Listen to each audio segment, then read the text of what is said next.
Bonjour, je m'appelle Torge Berglind, je viens de Stryn. Aujourd'hui, c'est la deuxième étape de notre mobilisation. Merci à tous d'être venus.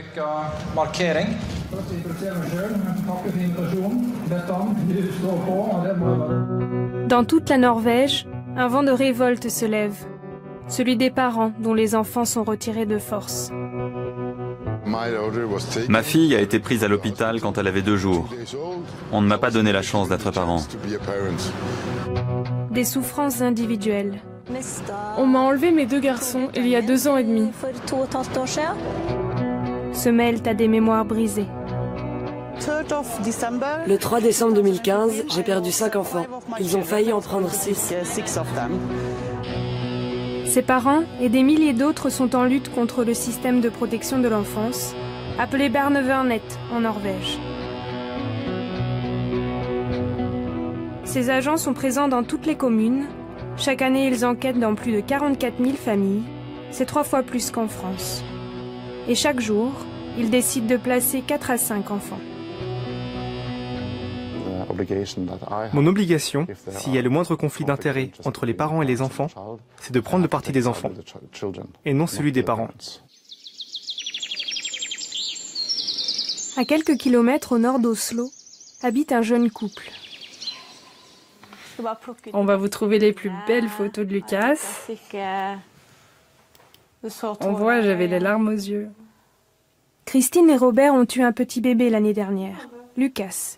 Mais aujourd'hui, ils ne le voient plus que 8 heures par an. Ah, là, elle était fatiguée. Ils ont passé 1 mois tous ensemble avant d'être séparés.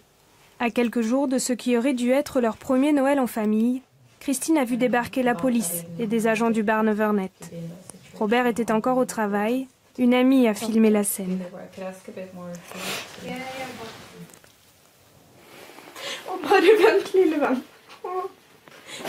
Mamma kommer aldri til å gå fra deg. Aldri.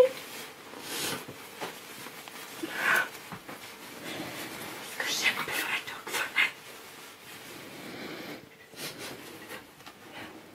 Du må få med deg noe som lukter meg. Som lukter mamma.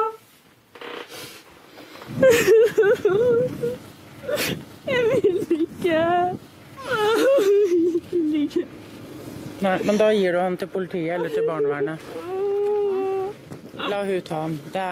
Jeg er så lei meg, Kristine.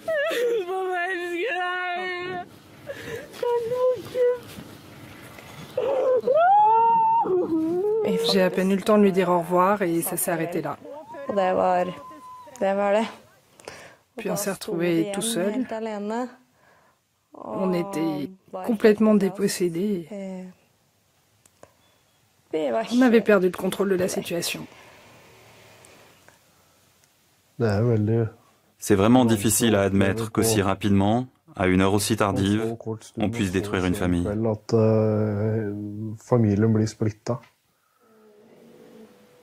Pour légitimer son acte, le Barnevernet s'appuie sur un diagnostic d'il y a 8 ans, réalisé quand Christine était encore adolescente.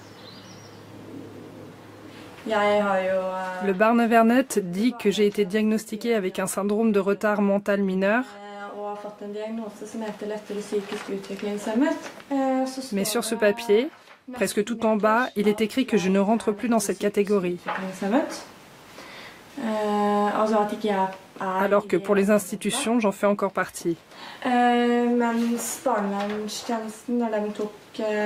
Moi, j'ai consulté 2 psychologues différents qui ont émis 2 rapports disant que je n'ai pas de retard mental.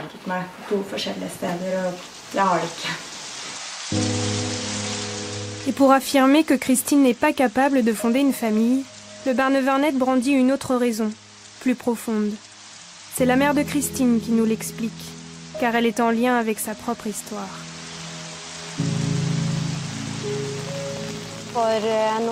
Il y a quelques années, quand mes enfants étaient petits, je suis arrivée à un point où j'ai dû demander de l'aide au service de protection de l'enfance. Et en retour, ils m'ont pris mes enfants. J'ai pu garder le plus petit, mais les 2 aînés ont été retirés de la maison. Ils ont été séparés dans différents foyers d'accueil, puis dans des institutions. Et Christine ne s'est pas très bien adaptée. C'est à cause de cette histoire qu'ils sont intervenus et lui ont pris son enfant. Je n'imaginais pas que mon passif pourrait rentrer autant en ligne de compte et leur permettrait de prendre l'enfant.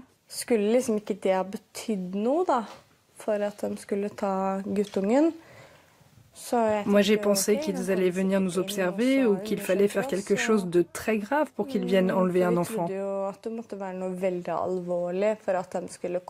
Mais apparemment, non.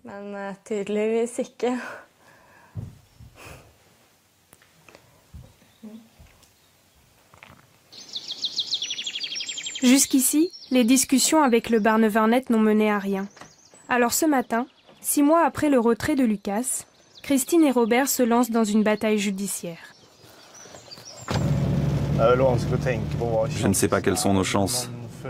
J'ai l'impression qu'on a tout préparé, que tout ceci n'est qu'une erreur. Je touche du bois pour qu'on gagne. Mais il faut être réaliste, ce n'est pas certain.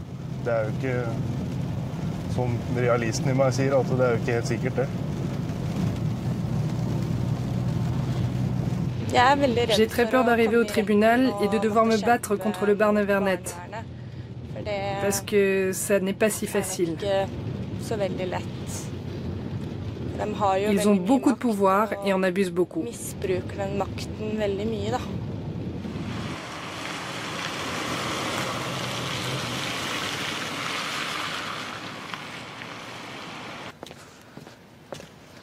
La mère de Christine est venue pour les soutenir. Allô.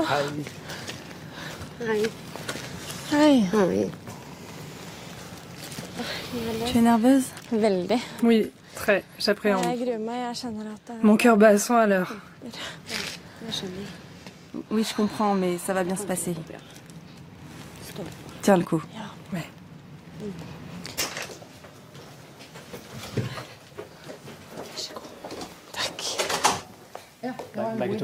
L'avocat de Christine est convaincu qu'il pourra renverser la situation. Ce que je vais m'efforcer de souligner, c'est qu'on a retiré un enfant d'une jeune mère, non pas parce qu'elle l'a maltraité, mais parce qu'elle a eu une enfance compliquée. Et ça, ce n'est pas juste.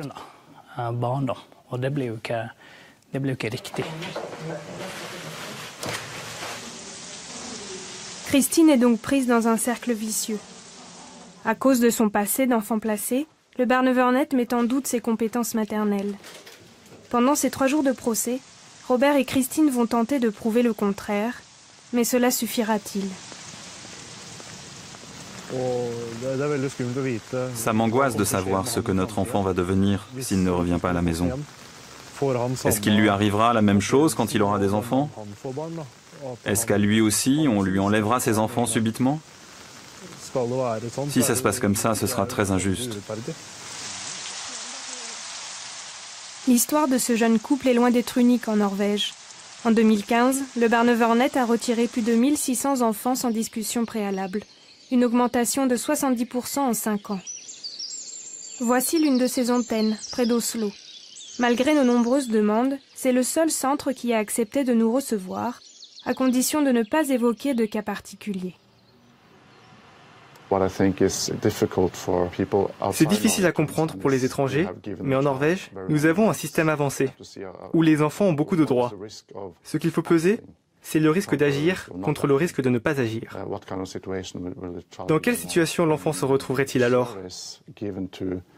D'après nos enquêtes, 80% des gens qu'on aide sont satisfaits. Les insatisfaits, eux, trouvent que ces interventions sont arbitraires.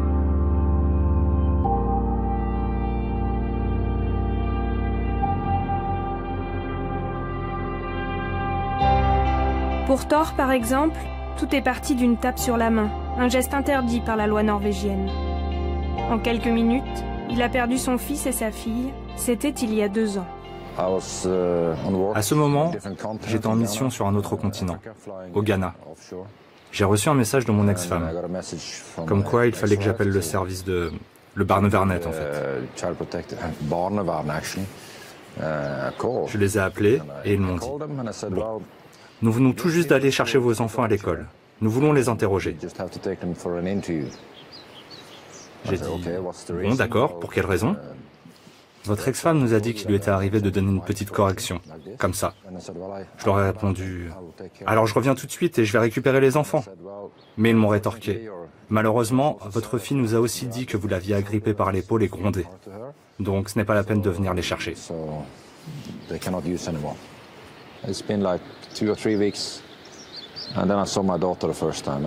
Après 2-3 semaines, j'ai revu ma fille pour la première fois. Elle a couru dans mes bras et elle a tout de suite dit « Tu me manques tellement et je veux rentrer à la maison. » Pas un seul mot de tout ça dans les rapports, rien. Parce que ça ne rentre pas dans l'histoire qu'ils veulent raconter. Ils ont détruit ma carrière, ma vie, ma famille, tout en fait. Et je vais leur faire payer.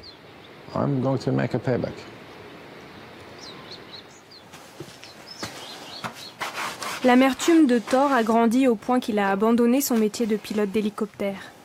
Il consacre désormais tout son temps à ce combat contre les excès du Barnevernet. Au début, beaucoup pensaient que ce serait impossible de rassembler tout le monde. Et moi, j'en ai fait mon cheval de bataille. J'ai dit, montrons au gouvernement qu'on peut faire l'impossible en se réunissant. Et j'ai organisé un rassemblement à Stryn.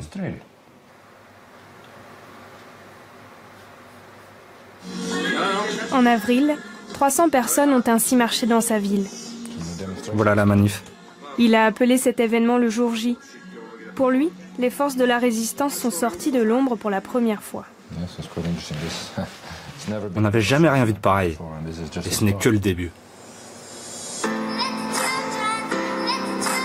Pour mobiliser, tous les moyens sont bons. Des clips vidéo fabriqués à l'étranger et des meetings partout dans le pays.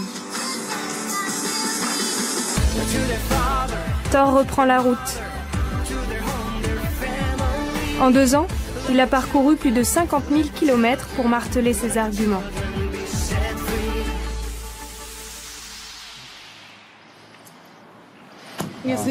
Ah, ça fait longtemps. Ouais. Je vois que tu es aussi en forme que moi. Oui, j'ai dormi 1 heure cette nuit, alors ça va. Dans quelques minutes, à Trondheim, dans l'ouest du pays, Thor va prononcer un nouveau discours. Je vais dire, réveillez-vous la Norvège. C'est une bonne façon d'appréhender les choses. Parce qu'il y a tant de personnes qui disent « Oh, ce n'est pas vrai ». Il y a toujours une bonne raison, quelque chose derrière. En fait, critiquer le système de protection de l'enfance, c'est comme critiquer la Croix-Rouge. Tout le monde croit qu'ils ne font que des bonnes choses.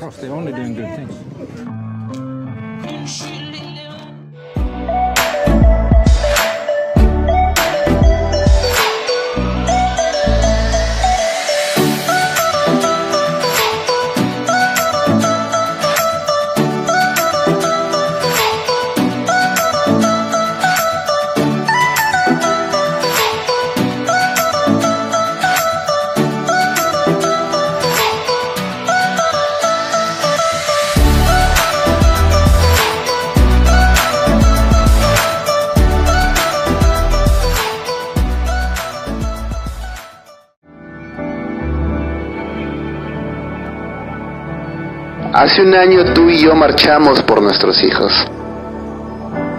Hace un año nos unimos como una sola y gran familia, exigiendo al gobierno que no imponga la mentira en nuestros hijos. Este año somos más y vamos por más, porque ninguna mentira es eterna y la verdad siempre triunfará. Prepárate que este 2018 queda totalmente prohibido rendirse, porque la lucha por la verdad ya está ganada. Con mis hijos no te metas.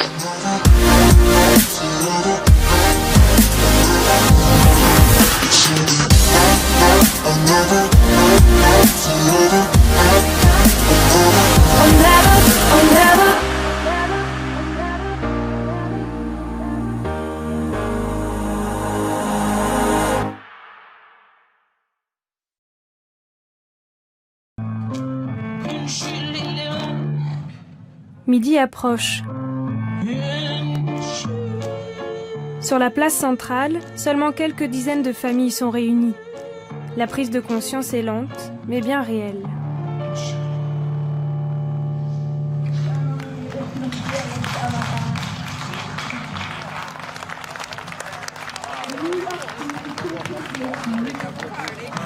Et petit à petit, les arguments de tort font leur chemin dans les esprits. C'est un système fait par des adultes. Songez à comment un enfant le vit quand on l'arrache à sa famille, ses jouets, ses amis, son école, à tout cet environnement qu'il sécurise. C'est la pire chose que l'on puisse faire. Thor s'est donné une autre mission. Recenser les témoignages des victimes souvent isolées et livrées à elles-mêmes. Comme cette famille que le Barnevernet a séparée, avant de faire machine arrière 10 jours plus tard. Voici la mère et son fils aîné. Ils ne veulent pas témoigner à visage découvert parce que ça pourrait avoir des conséquences. Ils ont peur que le Barnevernet revienne. On a été répartis dans 2 voitures. Moi, j'étais avec mes 2 frères cadets et les 2 plus jeunes étaient dans l'autre voiture. Ils étaient effrayés. Je crois qu'ils avaient autant peur que nous. Ils voulaient juste savoir où étaient papa et maman, ce qui se passait, où on allait. Tout ça ne me paraissait pas réel. C'était comme si on était dans un film. Quand mes enfants sont rentrés, j'ai fait une longue liste de tout ce qui avait changé. Ils faisaient des cauchemars, par exemple. Quand j'allais chercher le courrier, le plus petit n'était pas tranquille s'il ne me voyait pas. Et pendant longtemps, il a eu peur quand il voyait arriver une voiture qu'il ne connaissait pas.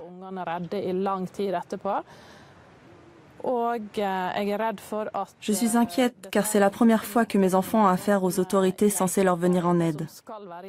J'ai peur qu'ils aient perdu toute confiance en ces instances si un jour ils en ont besoin. Si cette famille est de nouveau réunie, elle fait figure d'exception. Dans 90% des cas, les parents ont beau tout essayer, le Barnevernet l'emporte, laissant derrière lui son lot de traumatismes. Au Parlement, certains députés en sont bien conscients. Voici quelques dossiers impliquant le Barnevernet pour lesquels j'ai été contacté dans ma circonscription. J'en ai encore 3 ou 4 comme ça dans mon bureau chez moi.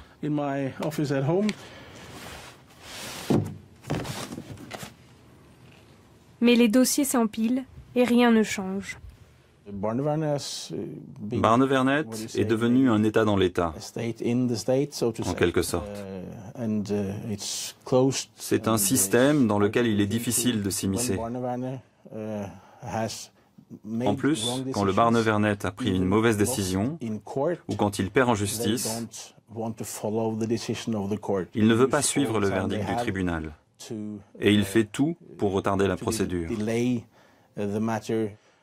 C'est ce que j'appelle de l'arrogance.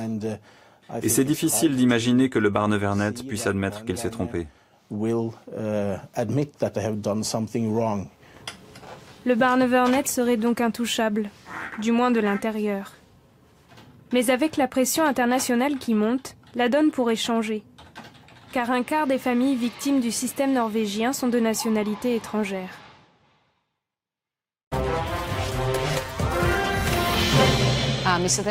Ces images proviennent de la télévision tchèque, qui suit de très près l'affaire d'Eva Michaláková, le premier cas médiatisé à l'étranger.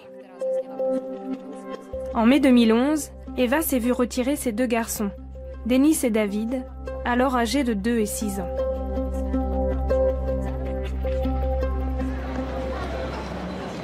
Cinq ans plus tard, nous rencontrons Eva à l'aéroport d'Oslo, à la veille de son 2e procès. D'une minute à l'autre, elle s'apprête à retrouver son père venu de République tchèque. Je me sens stressée, nerveuse. Je suis soulagée de retrouver mon père, mais je me sens tellement sous pression à l'idée que le procès commence.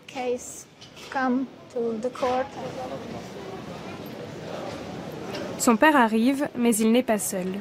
Une députée tchèque et un conseiller juridique l'accompagnent. La télévision tchèque, elle, est déjà là. Sois forte, nous sommes ensemble. Je suis tellement nerveuse. Qui ne le serait pas? Pourquoi on punit les enfants? Vous comprenez ça? Absolument pas. En plus, il existe des textes en Europe qui attestent que dans ce cas, les enfants aussi ont des droits. Et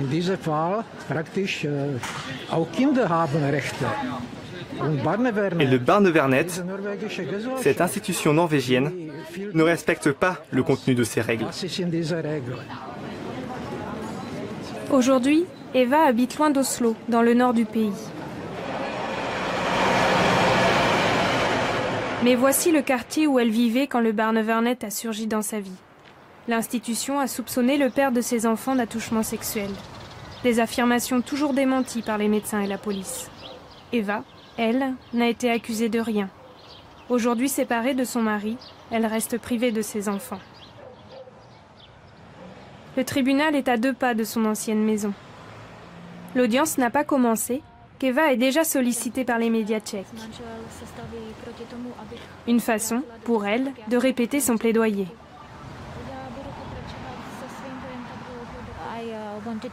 Je veux me concentrer sur le fait que mes enfants sont séparés l'un de l'autre, qu'ils n'ont pas le droit de parler en tchèque et qu'ils sont coupés de leur culture d'origine.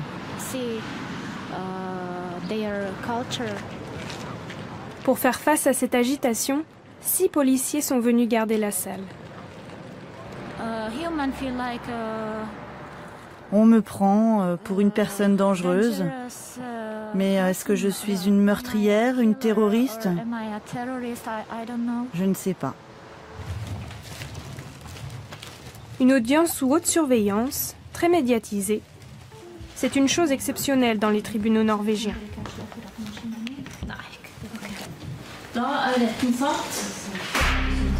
Le procès commence. Les journalistes tchèques exclus de la salle sont déjà en train d'envoyer leur premier reportage. L'attente s'installe pour 3 jours.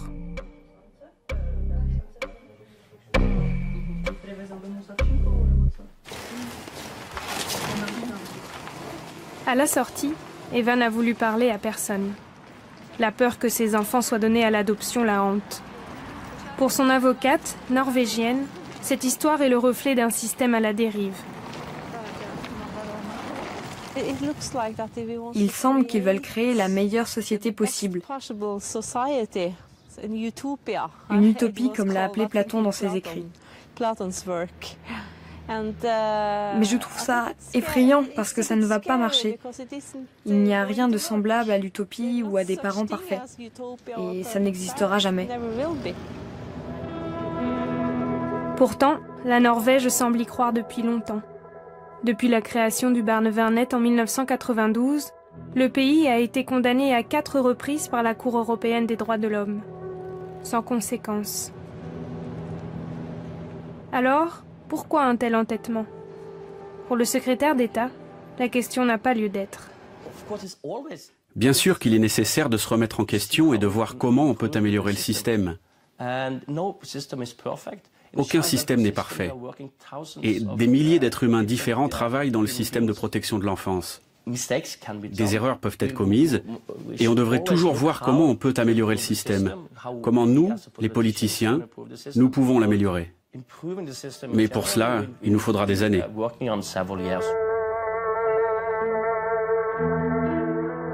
Mais des années, c'est long. Surtout quand les décisions judiciaires anéantissent la vie de centaines de familles.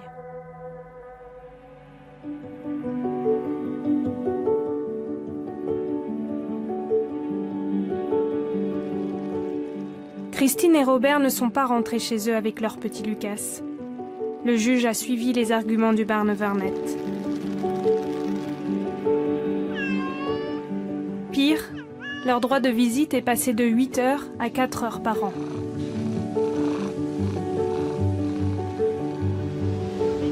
Eva, elle, a tout perdu. Droit de visite et autorité parentale. Elle ne peut donc plus s'opposer à l'adoption de ses enfants. En cause, une trop grande médiatisation. Aussi, les juges craignent de perturber les enfants en les retirant de leur famille d'accueil. Mais Eva va encore lutter, jusqu'à la Cour européenne des droits de l'homme, s'il le faut. Thor a déposé un premier dossier de témoignage à la police. Lui aussi va continuer. J'ai toujours été fier de mon pays, mais ce qui se passe à présent doit cesser.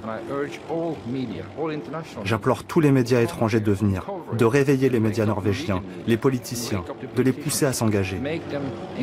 Car tout ça, c'est pour les enfants. Le 1er juillet 2016, la Norvège a enfin accepté d'appliquer la Convention internationale de La Haye sur la protection de l'enfance. Elle ne pourra plus décider seule du destin des enfants de nationalité étrangère. Mais pour les Norvégiens, le problème reste entier.